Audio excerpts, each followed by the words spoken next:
Hello, everyone. Welcome back to Liam and Lily Talks. I'm so happy you're here with us today.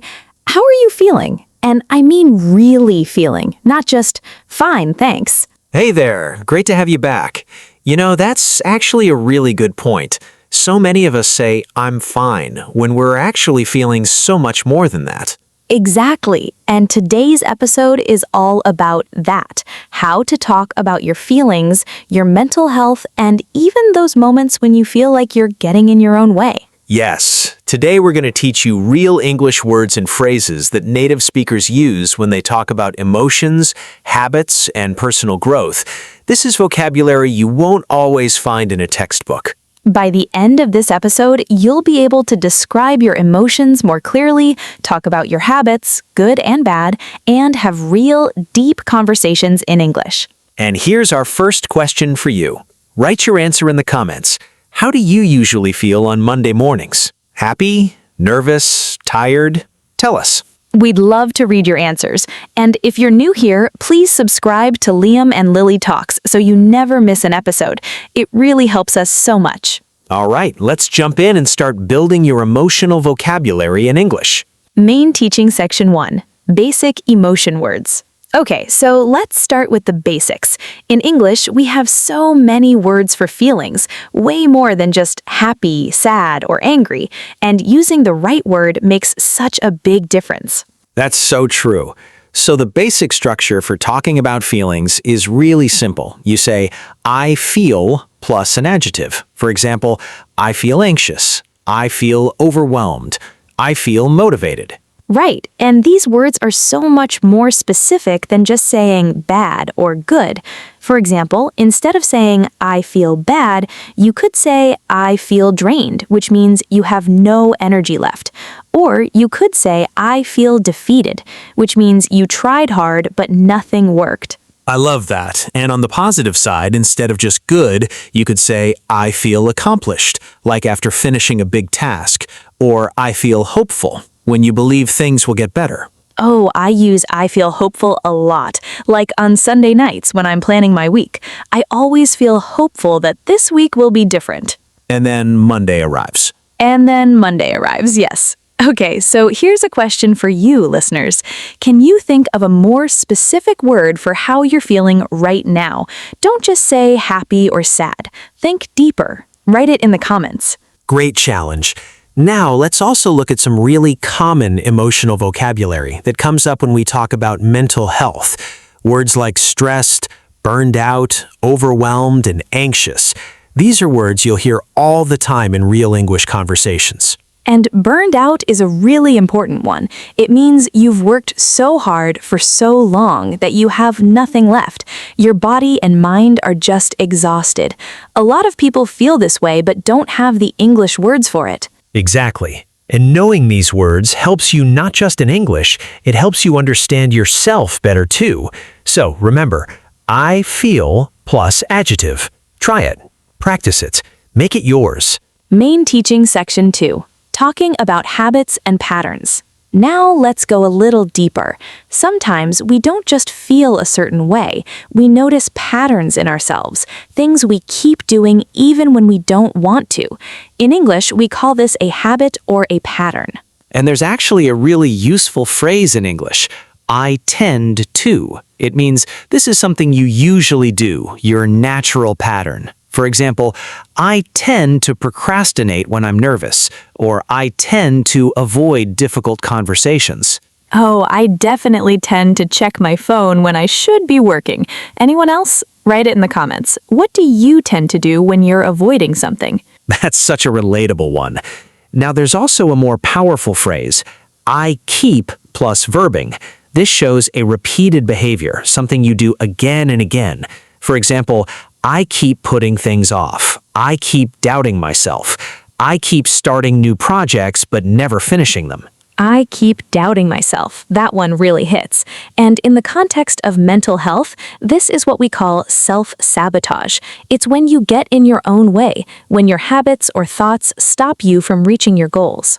And in English, to describe this, you can say, I get in my own way, or I hold myself back. These are phrases native speakers use all the time in therapy, in conversations with friends, even in motivational content. Now, let's compare formal and informal here. In a formal setting, like a work meeting or a professional email, you might say, "I've noticed a pattern in my behavior." In an informal conversation with a friend, you'd probably just say, "I keep doing this thing and I don't know why." So much more natural. Okay, here's your practice task. Write one sentence using I tend to and one using I keep. Share them in the comments. We'll be reading every single one. All right, now the really exciting part, the language of change. Because once you can identify how you feel and what patterns you have, the next step is talking about growth. And English has beautiful phrases for this. Yes, one of the most powerful is I'm working on. This means you're in the process of changing or improving something. I'm working on being more patient. I'm working on my confidence. I'm working on not being so hard on myself. Not being so hard on myself, that's such an important one. And notice the grammar. I'm working on plus a verb ending in ing. It's progressive, which is perfect because growth is always in progress. Another great phrase is I've been trying to. For example, I've been trying to set better boundaries. I've been trying to get out of my comfort zone. These phrases sound so natural and mature in English. And speaking of comfort zones, that's a really common English expression you'll hear everywhere. Your comfort zone is the safe, familiar space where you don't feel challenged. And getting out of your comfort zone means doing something new or difficult.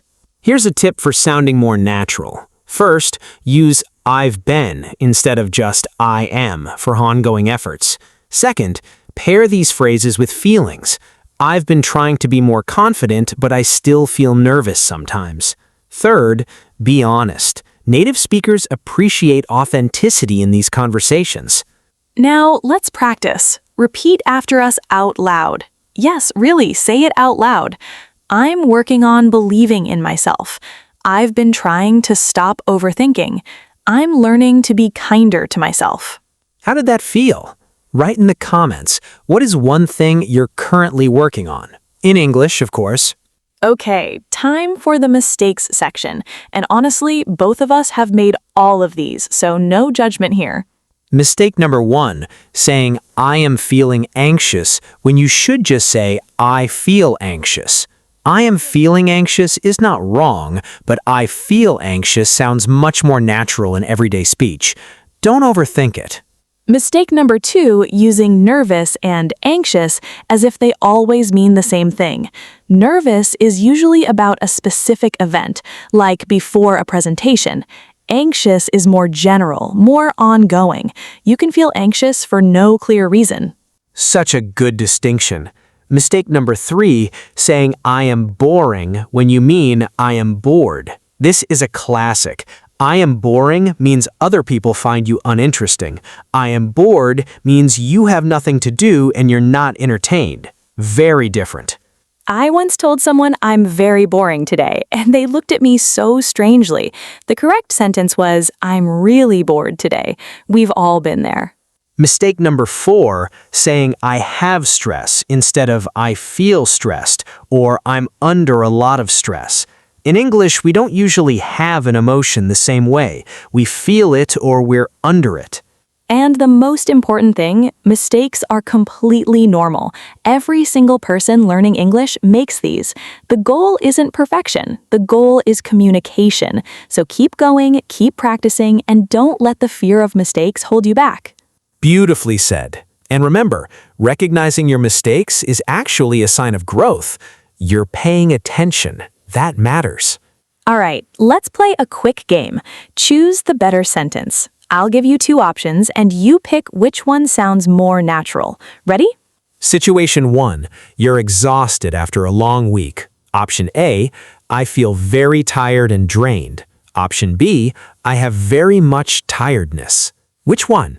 Option A, obviously. I feel very tired and drained is natural. I have very much tiredness. That's not how we say it in English. We use feel with emotions and physical states. Situation 2, you want to describe a repeated bad habit. Option A, I always am doing procrastinate. Option B, I keep procrastinating even when I don't want to.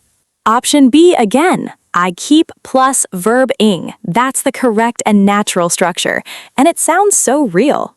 Situation 3, you're talking about personal growth. Option A, I work on my confidence. Option B, I'm working on my confidence. Option B again. The present continuous, I'm working on, shows that it's an ongoing process, much more natural for talking about personal development. Now here's your challenge.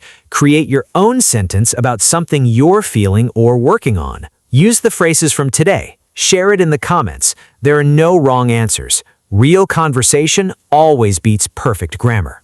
Wow, we covered so much today. I'm honestly really proud of everyone who stuck with us through this whole episode. Let's quickly review what we learned. First, emotion vocabulary. Words like drained, overwhelmed, hopeful, and accomplished. Second, habit phrases. I tend to and I keep plus verb ing. Third, growth language. I'm working on and I've been trying to. These phrases will genuinely change how you express yourself in English, not just in textbooks, in real conversations with real people. Here's a reflective question for you to think about, and write in the comments if you'd like. What is one habit you've been wanting to change? And can you describe it now using today's English phrases? We believe in you so much, and remember, learning English is itself a form of personal growth. Every episode you finish, every comment you write, every sentence you speak out loud, that's progress. Please like this video, share it with a friend who's learning English, and subscribe to Liam and Lily Talks so we can keep growing together. Your support means the absolute world to us.